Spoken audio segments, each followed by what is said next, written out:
મારું નામ ઇકબાલ શેખ, ભચાઉ શહેર મહામંત્રી કોંગ્રેસ। ધરણા કરવાનું જરૂરત એટલે પડી કે આપણે લગભગ 12 મહિના થઈ ગયા આપણે લેન્ડ ક્લેમિંગ અરજી આપી હતી નાની ચીરી પાસે। કરોડો રૂપિયાની સરકારી મિલકત છે, એમ સમજી લો સરકારની જમીન છે, તેને અમુક ભૂમાફિયાઓ પચાવી બેઠા છે।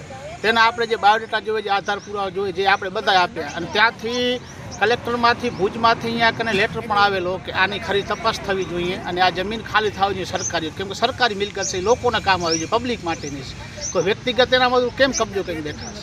અને ત્યારબાદ અમે જ્યારે આંદોલનની ચીમકી આપી ત્યારે મામલતદાર સાહેબે 61 મુજબ એમાં ઓર્ડર કર્યો કે આ જગ્યા ખાલી થવી જોઈએ, એનો હુકમ પણ આપેલો, તો હુકમની પણ અવમાનના થઈ।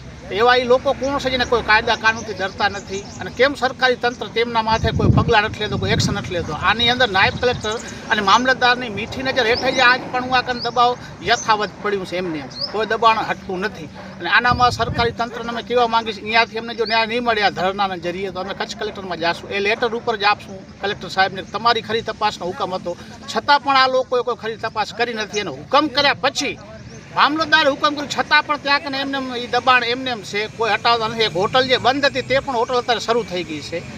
એ લોકોને કોઈ કાયદાનો ભેદ નથી। અને અમને તો એવી પણ શંકા છે કે હાલમાં જ આપણે જોયું તો આપણા વિસ્તારમાં કંઈક સરકારી જમીનનું ખરીદ ફરોખનો એક મામલો સામે આવ્યો હતો, એ કૌભાંડ સામે આવ્યો હતો। આની અંદર કાંઈ એવું તો નથી કે કોઈ સરકારી અધિકારીઓ મળેલા હોય, આ જમીનનું લેવેચ કંઈક થયું ને એમના નામ બહાર આવે એમ હોય, એટલા માટે મામલતદારે નાયબ કલેક્ટર મામલો દબાવી રહ્યા છે। તો આના માટે અમે લડત લડશું। અહીંયા કને પ્રતિક ધરણાનું આંદોલન શરૂ થઈ ગયો છે અને કોંગ્રેસ પણ સમર્થન કરશે આને, અને બપોર પછી કોંગ્રેસના અમુક આપણા જે આગેવાનો છે એ પણ આવવાના છે શહેરના અને તાલુકાના, અને જરૂરત પડશે જો અહીંયાથી ન્યાય નહીં મળે તો અમે કચ્છ કલેક્ટરમાં પણ જાશું। પણ આ લોકોને અમે મૂકશું ને, સરકારી જમીન છે અને આ લોકોને જ કામ આવી જોઈએ, આ કોઈ ભૂમાફિયા હટવા જોઈએ આના ઉપરથી, એવી અમારી માંગ છે। જય હિન્દ, જય ભારત।